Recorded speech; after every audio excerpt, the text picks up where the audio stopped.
What's up, guys? It's Cody from Helpful Dreams. Thank you so much for stopping by the channel today. We got a really good one today. We're going to be featuring one of the best speeches from Jim Rohn about taking action and about how to better manage your risks in life, and also how to better manage stress, anxiety, and worries in a way that'll be productive for you in the future. And we're going to be listening to it while we go on a bike ride, and I hope you guys enjoy. I'll see you on the other side. Different professions call for different levels of risk. There's an old saying, no risk, no reward. Maybe that's the case in life, I don't know. It's a personal decision, one you have to make, regarding how much risk you're comfortable in taking with your life and your future and your money. It's a personal decision. What I do know is that there are different types of ambition, different types, and each has its own reward. The ambitions of a salesperson are different than the ambitions of a manager. The ambitions of a manager or an executive are different than the ambitions of an entrepreneur. The ambitions of an entrepreneur are different than the ambitions of an artist or a scientist or a teacher.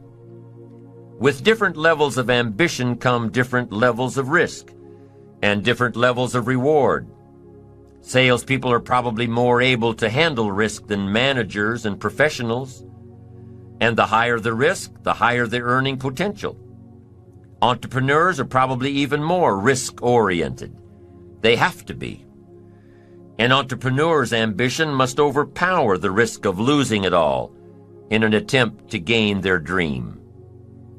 Your level of ambition may or may not be equated with your ability to take on risk. Most people can't deal with so much failure to reach success. There are only a few people, even among the most ambitious, that have the tenacity, intestinal fortitude, tolerance level to follow a risky ambition. Whatever the level of ambition, whatever the level of risk, there must always be the discipline to overcome the failures and see the end result. To keep trying until. Jonas Salk kept working through his failures until he developed the polio vaccine. Whatever your level of ambition, keep doing it until you get there. The riskier the ambition, the greater need for stability in your personal life. If you've got everything on the line in your business, you'll want to make sure everything is in line at home. John D. Rockefeller was very frugal in his personal habits, but he was willing to take risks, big risks, with investments and debts, risks that made his colleagues shudder. Remember, the first step is to define a plan. It may not be ideal, but you're taking the first steps. And when you follow your plan, the money you put away today will help you build your financial independence tomorrow. And with financial independence, the result of your ambition, the reward of your ambition, with financial independence comes freedom like you've never known before. Freedom and options. To live where you want to live, to do what you want to do, to go where you want to go, to drive what you want to drive, to support the causes you want to support. With financial independence comes the freedom of choice. You've got to worry some, but here's the best advice I can give you. Let worry alarm you, but don't let it conquer you. If it's 2 o'clock in the morning, your daughter's not home yet, best you worry. In New York City, if you step off the curb, one of those yellow taxis is coming, best you worry. But here's the key. Let worry alarm you. Yes, but don't let it conquer you. I'm asking you to drive your worries into a small corner. I'm asking you to drive your indifference into a small corner. I'm asking you to drive your doubts into a small corner so that they don't flourish in the rest of the house. Here's the next one. Over caution. Being too timid to try. Too cautious to try.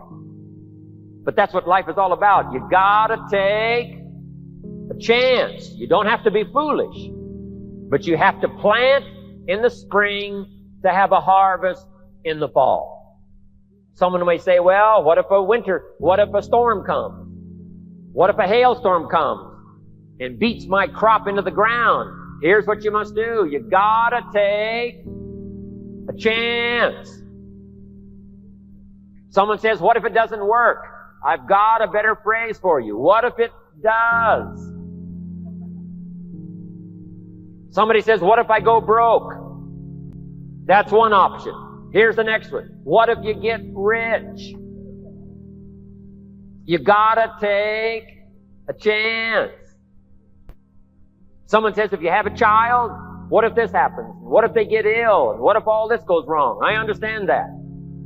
What if someday they won't respect you? I understand the possibility. But you gotta take a chance. Someone says, isn't marriage a little tricky? Yes.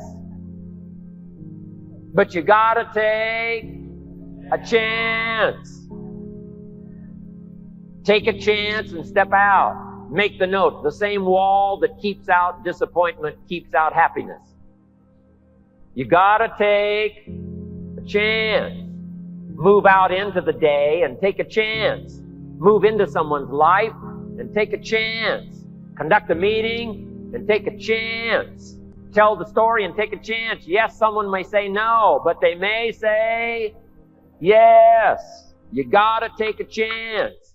I don't know how many are gonna believe what I say today, and some may not believe, but I decided to come here and take a chance. Tell my story one more time. Do a meeting one more time and see what happens.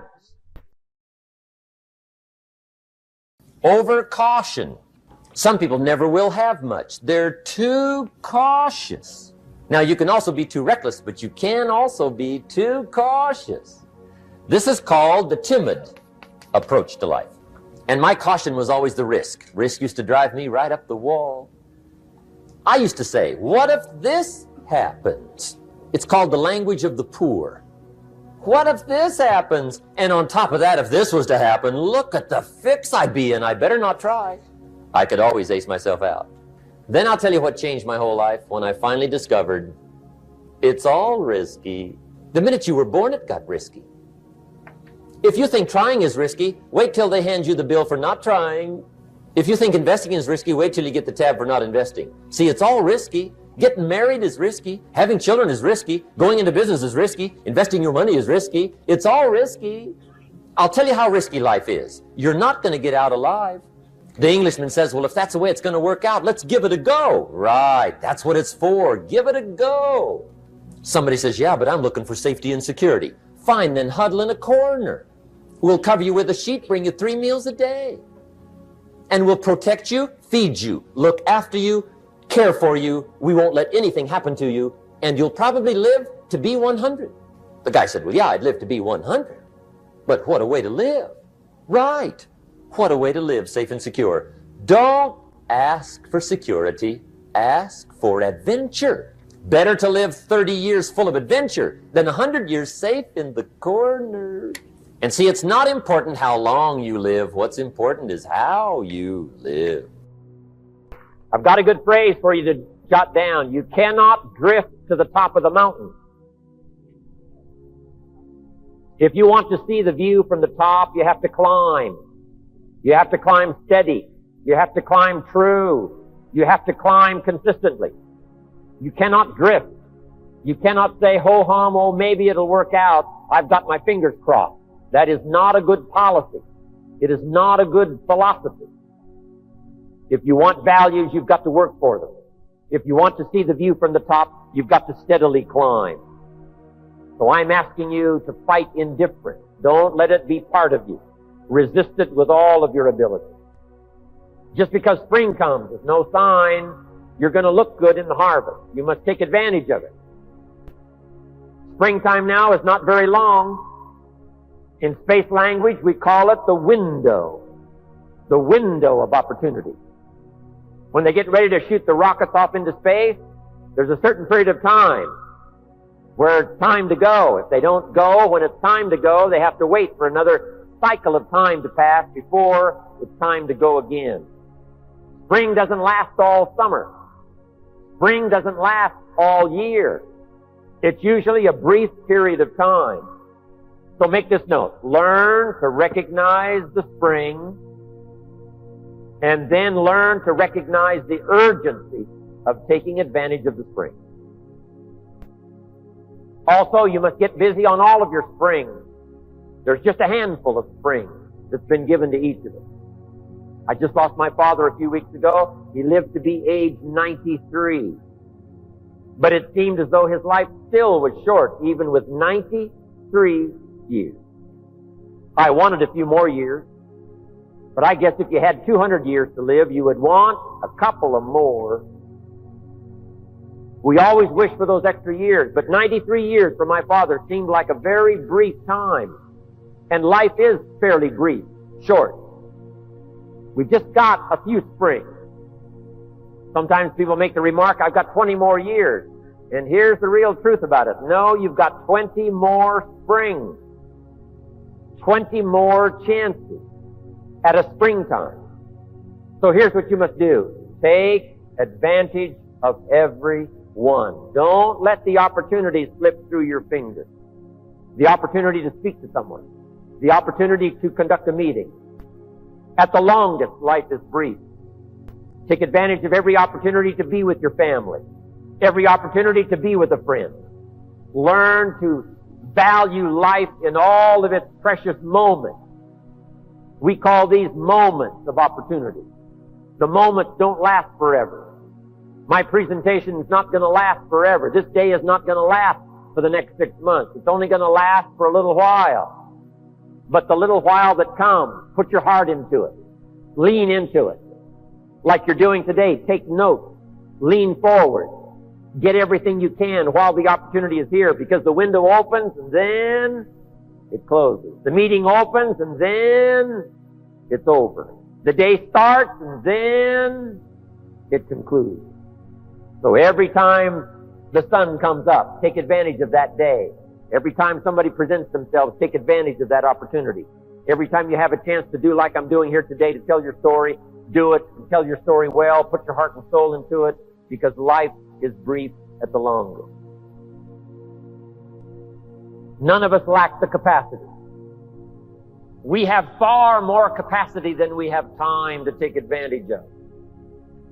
I do read a record where it says, all that time ago, some people lived to be 700 years, 800 years, 900 years old.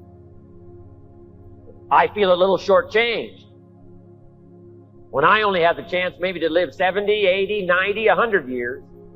When all that time ago, the record says, some lived to be 700, 800, 900 years. It seems like it would take 7 or 8 or 900 years to tap the full extent of our capacity, let alone 70, 80, 90, 100 years. But here's what I'm asking you to do. Get busy. You've got more brain power than you've used so far. You've got more potential than you've used so far. You've got more strength than you've possibly used so far. No telling how many languages you can learn. No telling how far you can go. No telling how strong you can get until you get busy working on yourself and see if you can't tap all of your full potential. People might have put you down in the past. I'm telling you, those days are over. People that have told you you're too short. People that have told you you're too tall, you're too old, you're too young. I'm telling you, the old idea about your limitations of the past, those days are gone forever.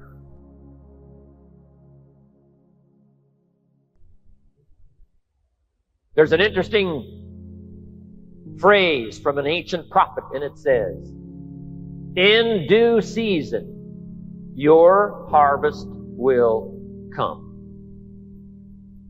First, harvest cannot come unless you're due. Harvest does not come to those who did not plant all those months ago called the spring. Harvest does not come to those that hope. Harvest does not come to those that wish. Harvest does not come to those who have their fingers crossed. Harvest only comes to those for which it is due. Harvest only comes to those that have planted. that did the job, that told the story, that gave the invitations, that conducted the meeting. You've got to make the expenditure up front. But if you make the expenditure up front, before the harvest is there, you must see the harvest in your mind. You must anticipate the harvest because others have already received a harvest. It gives you hope. But we plant in the dark. We plant not knowing for sure. But if you'll take the risk and talk, if you'll take the risk and go, if you'll take the risk and serve, if you'll take the risk and give an opportunity to someone, if you'll take a risk and get on an airplane, if you'll take a risk and go see the people, if you'll take a risk and conduct a meeting, I promise you, as time unfolds, your harvest will come. If you put your heart and soul into it, your harvest will come.